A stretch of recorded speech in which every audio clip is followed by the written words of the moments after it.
कहानी का नाम है 20 साल बाद वही बस स्टैंड। उस दिन सुबह कामिनी नाम की एक शादीशुदा औरत अपनी 14 साल की लड़की शीतल के साथ शहर घूमने निकली थी। दोनों ने सोचा आज पुरानी यादों को ताजा करेंगे। बस स्टैंड पर पहुंचते ही शीतल ने कहा, माँ मैं पानी लेने जा रही हूँ। कामिनी ने सर हिलाया और कुछ देर बाद पलटकर देखा तो शीतल कहीं नहीं थी। वह घबरा गई, चारों ओर दौड़ लगाई, लोगों से पूछने लगी मेरी बेटी देखी क्या। बस आती जाती रही पर शीतल का कोई नामो निशान नहीं मिला।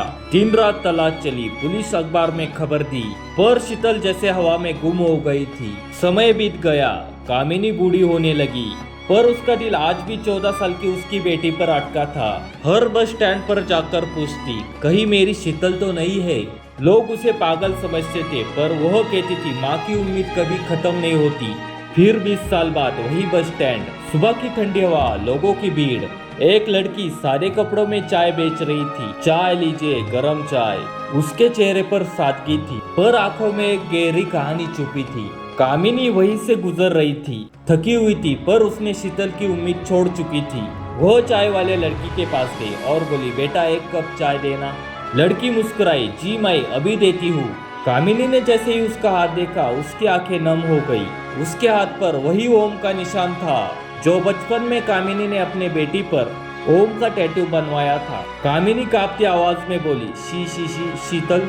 लड़की रुक गई, हाथ कांप गए, आंखों से आंसू निकले। माँ आप। दोनों एक दूसरे को देखकर रो पड़ी। 20 सालों का दर्द एक पल में ही बह गया।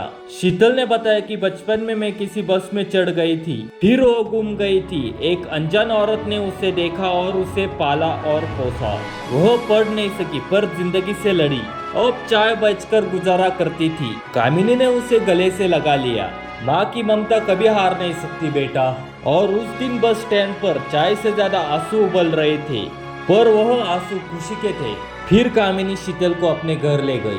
घर जाकर उसे अच्छे कपड़े दिए। शीतल 10वीं और 12वीं की परीक्षा बाहर देने के बाद एक इंडियन आर्मी की तैयारी कर उसका सिलेक्शन हो गया।